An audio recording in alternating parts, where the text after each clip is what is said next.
Okay, this is People of the State of Michigan versus James Johnson, docket number 20-55FH and 20-56FH. This is the time set for sentencing in these matters. Mr. Johnson, could you confirm for me that you're okay with us doing this in this fashion rather than having you be present in the courtroom? Yes, I'm okay with it. Great. Then we'll proceed with sentencing. On one of these files, you were convicted of domestic assault and battery, second offense, which is a misdemeanor punishable by up to 1 year in jail. On the other file, witness intimidation, a felony punishable by up to 4 years in prison. You do have the right to be represented by an attorney, and you are represented by Mr. Marks, who is present.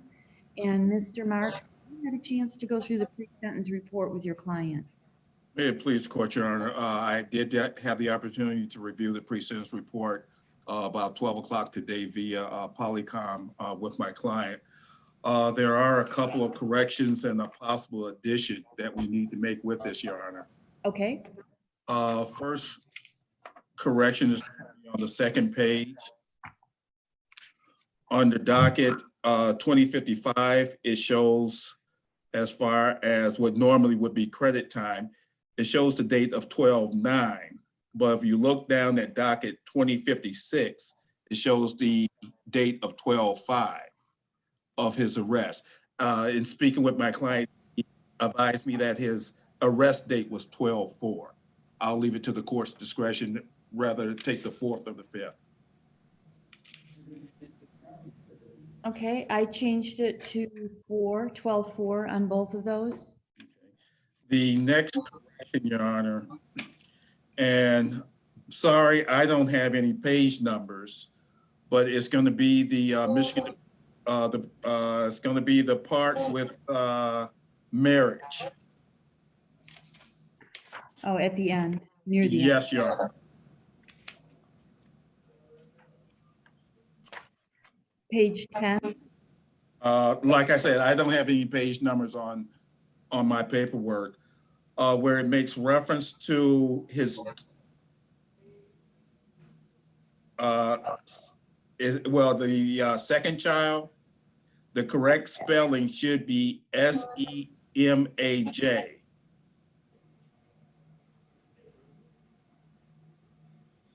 Okay, I've changed that.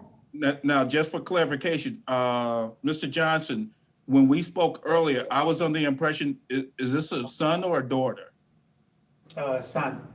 Okay, all right. I was under the impression you told me daughter, but okay, then that remains the same.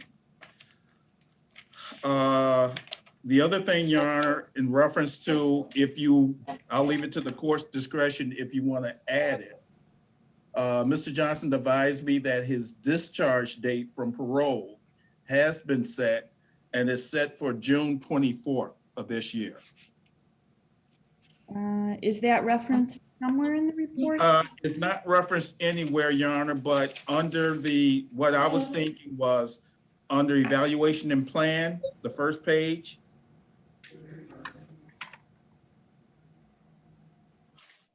If you go down to the last paragraph, the second sentence, it makes reference to he absconded from parole. I'm just thinking that may be the best spot to put that. Okay, I'm adding a sentence there. He is due to discharge on June 24th. Thank you, Your Honor. That no other corrections.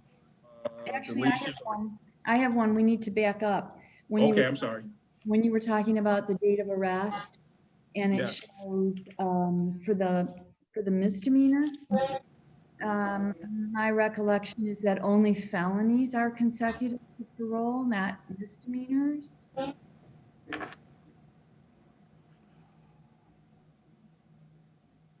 You're asking me? I would have to take it at the court's discretion. You may be right. I didn't think about that. I think that's what the statute says. That being the case, then he should have 138 credit days on that. 138? Okay, I Correct. mean, of course, just to the misdemeanor charge. Correct. Okay. And that was all your corrections to the report? That is, Your Honor, and I have no challenges on the, On the guidelines? correct. Okay, and Ms. Allen, did the people have any corrections to the report or objections to scoring? Just under the dates we were discussing, it's minor, but it says 12/4/19 through 4/20/29. There's just a quick error with the year. Right, Yeah. And then on the guidelines, Your Honor, yes. I was looking, I didn't get a chance to discuss these with Mr. Marks. It doesn't change the range, but it's the people's position. OV10 should be 0 and OV19 should be 10. OV19 is the interfering with the administration of justice. It was an interfering with a witness charge, and OV10 was more the domestic relationship. I think it's more appropriately scored under OV19 would be my position. Again, it doesn't change the total or the range, but just to be accurate. Any objection to that, Mr. Marks? None, Your Honor. Okay, and of course, as the prosecutor said, it doesn't change any of the total number calculations or the range. And Ms. Allen, we would make arrangements if there was a victim who wished to be heard, but you've investigated that. Is there a victim who wishes to be heard? No, Your Honor. All right, and did the people wish to be heard? Just briefly, Your Honor, in trying to contact the victim on this case, I actually was able to reach her for the first time leading up to this sentencing. She is on board with everything that's recommended, but I think one thing that's finally reached her is imagining what her life would be like right now in quarantine with this defendant. And I think that it's really hit home what she would be subject to. And she knows that how difficult her life is when the defendant is in it. And that's a nice way of putting it. My request from the court would be to give him more bail than what is stated. I think they recommend 180 plus 90 suspended. I think to allow the victim to remain safe, especially during quarantine, the judge, Your Honor, you should give him the full 9 months under the Killebrew agreement. I think Swift and Sure is a good program. The victim agrees, and I would ask that he be sentenced in that as well. Thank you. Thank you. And Mr. Marks? Thank you, Your Honor. As stated, as we know, based on the fact that there was parole hold, there is no credit days as far as for my client, as far as to have in reference to the felony. In speaking with my client and going over the pre-sentence report, I do understand as far as that looking at the report, the programs to which he has been a part of, he has completed. I understand he absconded as far as from parole, but looking in reference to everything that he's done as far as with CATS or any other program, once he gets into a program, he has successfully completed the program. And there is another addition I'm going to need to make after I do my allocution, Your Honor, now that I think about it.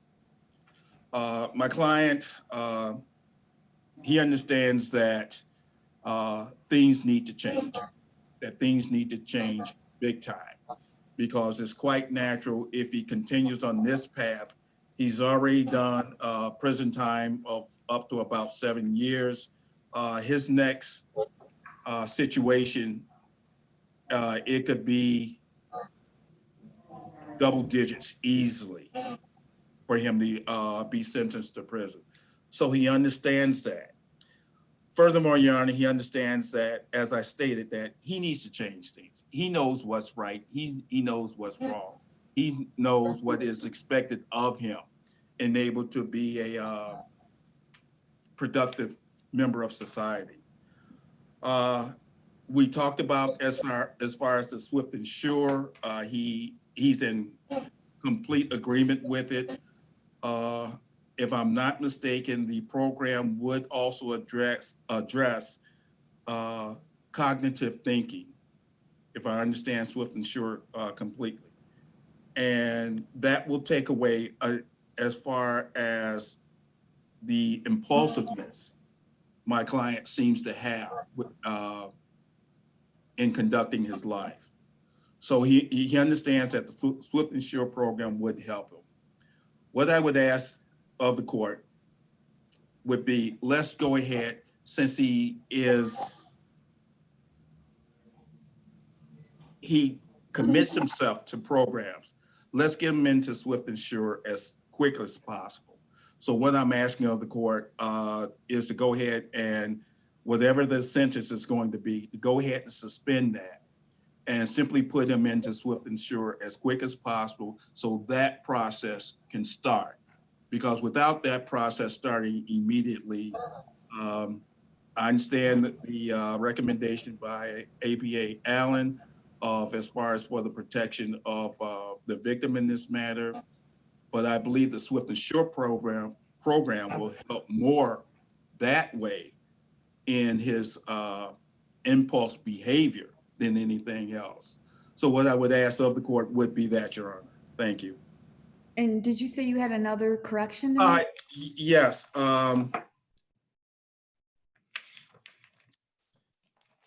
It's going to be under the substance use and treatment. And again, that's towards the end, Your Honor. I'm there. As far as with the CATS program, he did complete that on 4/16 of this year.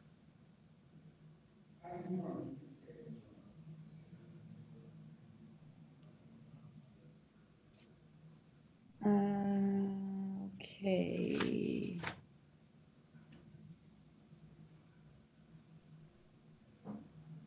It doesn't have, it has a place for cats that he did in 2005.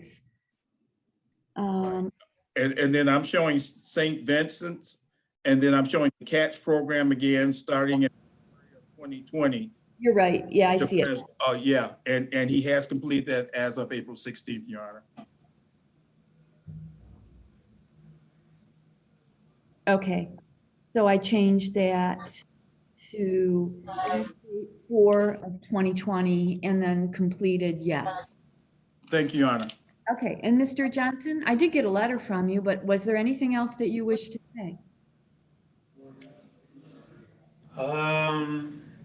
Well, upon my release, I do have a job established through my brother, through Denny's and through I forgot the name of it, but it's a chicken wing place or something. So I have a job lined up, and I understand what I did was wrong. I'm not trying to downsize or anything. And I just asked to give me a chance to do right and a chance to correct my wrongs. Okay. And I understand I won't be able to be around Rebecca. I understand that I'll have to have a third party through somebody see my son. I understand that. I'm not discrediting that or anything. I understand it. And I just want a chance, that's all. All right, well, that is what I wanted you to understand more than anything else in this sentence, that you cannot be around Rebecca. And that means either directly or through another person. It means you cannot contact her in any form whatsoever. And it means that even should he attempt to contact you, because I don't know what she might do, you have to be the one that says, no, I cannot speak with you. I cannot have contact with you. One could certainly argue that your past time, given your history, second chances or being placed on probation, but I think that the Swift and Short program is a good alternative here because it will drive home the message that any violations of probation will be like it's called. They'll be swift and they'll be short. And if that's what it takes to get the message home to you that the time to change long ago, right now, for this case, what you're potentially looking at here, the time to change is right now, because you will still be subject to the sanctions of this court if you violate any of these conditions and come back before me on a probation violation. And again, just to make it clear so that we both understand, The number one most serious violation that I'm going to consider on this case would be for you to contact Rebecca. So I am going to, on docket number 20-56FH, sentence to 93 days in jail with 93 days served. You have to pay $75 to the Crime Victims Fund and $50 in state costs. There is no probationary term or further sentence on that docket number. On docket number 20-55FH, you are placed on probation for a period of 18 months, 180 days in jail. Also spend 90 days for successful completion of SWIFT and SURE sanctions program. You receive credit for 0 days served with your parole status. You have to pay $130 to the Crime Victims Fund, $68 in state costs, oversight fee in the amount of $180 payable at the rate of $10 a month, costs in the amount of $500 based on the state administrative office average cost of a criminal case in Ingham County. Additional conditions of probation are use or possession of controlled substances, or possession of drug paraphernalia, or possession or use of alcoholic beverages, and or medical marijuana. You must comply with drug and alcohol testing as your agent directs. You must complete a domestic violence program as directed by your agent. As already indicated, you must SWIFT and SURE sanctions program. You must waive confidentiality and allow any treatment program that you're in to disclose information about you to your agent. You must not engage in any assault, abuse, threatening, or intimidating behavior. You may not have any contact with any detailed never felony record. You may not be while you're on probation. You must comply with all the written and verbal orders of the and let the agent into your home at any time and submit to a search of your person without need of a warrant. Report any changes to your agent within 24 hours, and no contact with Rebecca Raniero, either directly or through another person. You may not be within 500 feet of her residence, school, or place of employment. And Mr. Johnson, you have the right to file an application for leave to appeal your conviction in your matter. You're entitled to an attorney at public expense to assist you in doing that. Making a request, you have to make it within 42 days of today's date. It explains that more on a form that you might have on the table there. Is there an appellate advice of rights form on the table in front of you? No? Okay. No. I didn't think they I have one thing if I can add too, sorry. Yeah. I just saw, I'm looking at the face sheet of the docket numbers and the charges and then the jail credit, and it seems like they might be wrong. So I just want to clarify, 25.5 is the felony, right? If you look at the jail credit section, it has 25.5 as being the misdemeanor. Oh, I just want to make sure that's right. you're right. I corrected it. Okay, 5.5 is the felony. got it.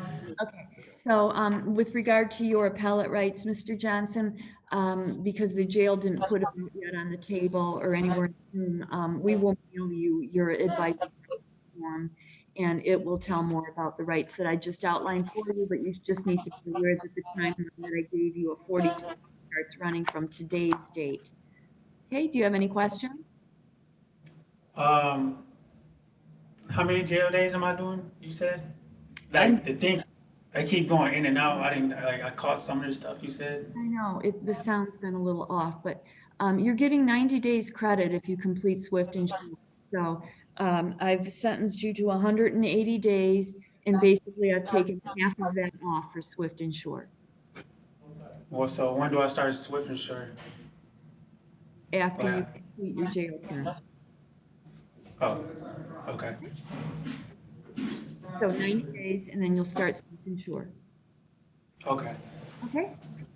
Then that'll conclude our hearing. You can tell them at the jail that you're all set, Mr. Johnson.